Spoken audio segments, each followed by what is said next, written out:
Howdy Internet, it's Chris from the Motorcycle Obsession. I'm on the 2018 Ducati Multistrada 950 to visit the very first spot on a series of road trips inspired by a tea towel, also known as a dish towel for those of you playing along in the United States.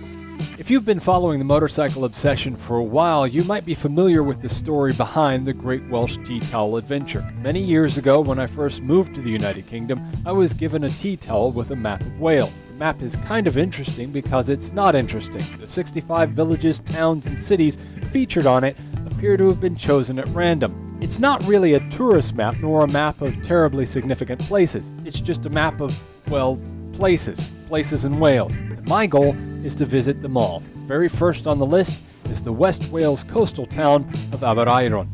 A quick Welsh lesson for you. Aber means mouth of a river. So Aberaeron means mouth of the River Aeron, which conveniently is where Aberaeron is located. The Welsh are pretty straightforward in that way. Aberaeron's history is similar to a lot of Welsh places in that it was pretty insignificant until the Industrial Revolution. There were people in Aberaeron as far back as the 12th century, but no one paid much attention to them until a small harbor was built in the early 1800s. The town evolved into a port that supported the shipbuilding industry into the early 1900s. It's also long been a popular tourist spot, a well-to-do tourist spot as indicated by the Regency-style architecture found near the harbor. That sort of thing is pretty rare in Wales, which traditionally hasn't had a very strong upper-class element. Hey, happy birthday, Katrin! That's a hell of a lot fancier than the painted bed sheet people would use in South Wales. These days, you wouldn't necessarily describe Aberaeron's residents as upper class, but they certainly ain't poor. The town is home to some of the best restaurants in the region, and average home prices hover in the range of £235,000. That's almost £100,000 more than the average home price in Llanarth, which is just 4 miles inland. According to Wikipedia, so you know it must be true, Aberaeron has a particularly high number of Welsh speakers. But in all the times I've visited, I've found no evidence of that. I'm a fluent Welsh speaker and have never heard Welsh being spoken in the street or shops. But to be fair, Welsh does tend to be a family language spoken only with people you know closely, and Aberaeron welcomes a lot of visitors. Perhaps the town's residents don't speak Cymraeg beyond the safety of their own homes.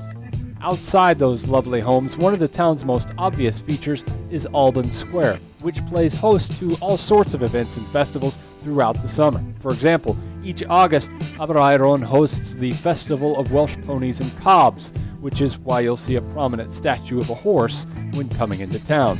On the day I arrived, the square was packed with people enjoying local produce.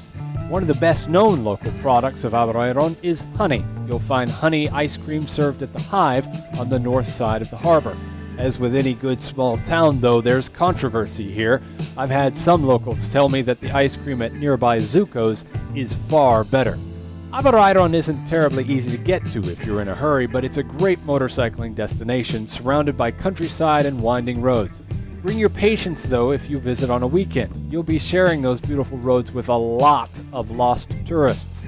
Aberaeron is an easy day trip for pretty much anyone living in Wales or even as far afield as Bristol or Gloucester. If you want to stay longer, check out visitwales.com for ideas on accommodation. While you're on the interwebs, be sure to check out the motorcycleobsession.com for all kinds of two-wheeled adventure. You can also find us on Instagram, Twitter, and Facebook. If you like the idea of the Great Welsh Tea Towel Adventure, why not join the awesome group of TMO patrons whose support helps pay for fuel? You'll find a link to our Patreon page in the video description. That's it for now, though. I'm Chris Cope, and I'll see you down the road.